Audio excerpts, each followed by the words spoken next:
Well, at this point in your life, you've pretty much nailed your makeup routine, probably, but there may be a few things that could use a tweak, and you might not even know it. So Brittany is here to share some of the most common mistakes she sees and how to fix them. I'm going to thank you first off, Brittany, because I could use your help.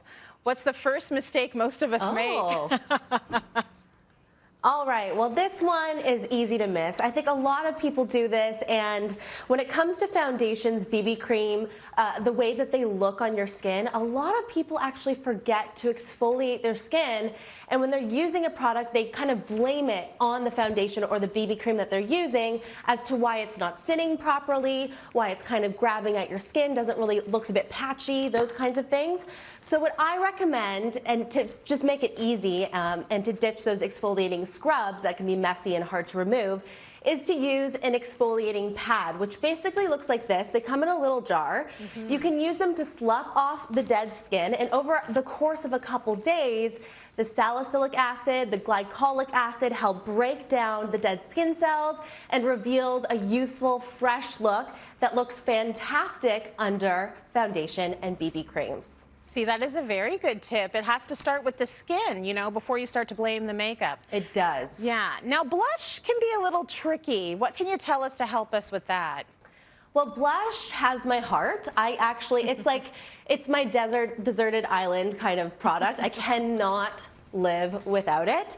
And a lot of women, you'd be surprised, they opt to not wear it. A lot of women want to wear just bronzer, or they feel like it doesn't look good on them. Maybe they don't know what shade to use. So what I say is, if you're somebody that doesn't wear blush, reconsider.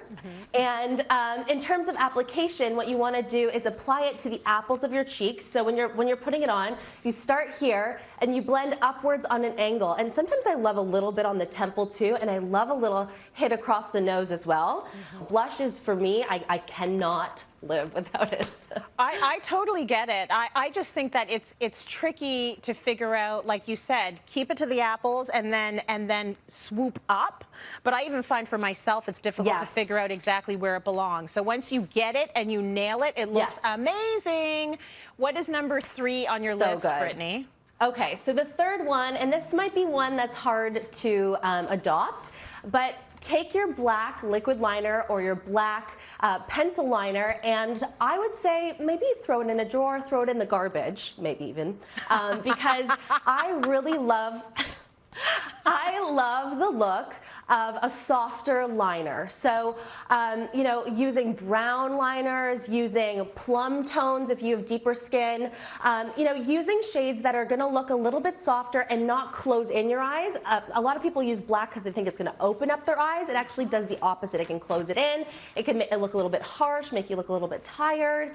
So, and also the thing that I love about personally using brown liner on my lash line is up against the black mascara, you see the full length of your lashes, which is the best part about it. If you use black liner, it's going to kind of hide how long your lashes actually are. That's a really good point I never thought of before. So, like, are you wearing black right now, or brown, or something lighter?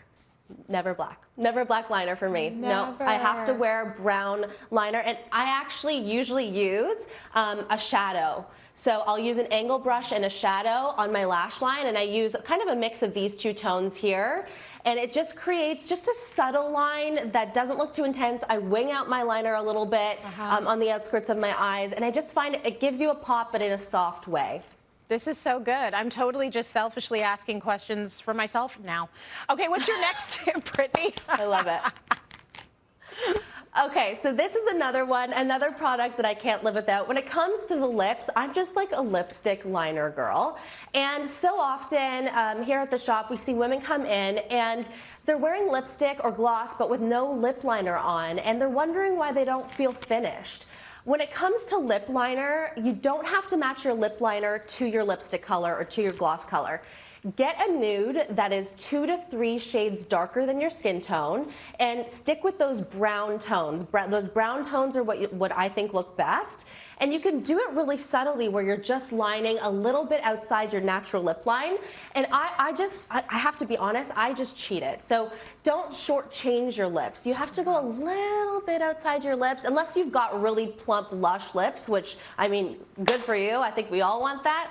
But I definitely like to cheat it a little bit when it comes to the lip line, and it works wonders. Okay, good stuff. Oh, before I go, Yes. let's talk about brows. Just any tips about brows, because Yes. they're so important. There's a lot of like insta brow movements that happen, like the ombre brow, the boy brow. What I say is adopt more of like a one-step brow routine. Right now during COVID, it's a perfect time to grow out your brows, see how full you can get them, and then enlisting something like a brow mascara that's pigmented and also has fibers in it. All you have to do is brush it through your brows. It gives them color, it gives them body, it makes them look fuller, and often it's a water-resistant or waterproof formula, so it lasts all day long. And that's basically all I do, is just a couple swipes and I'm done. So good. Really good tips there, Brittany. Thank you for that. Great info.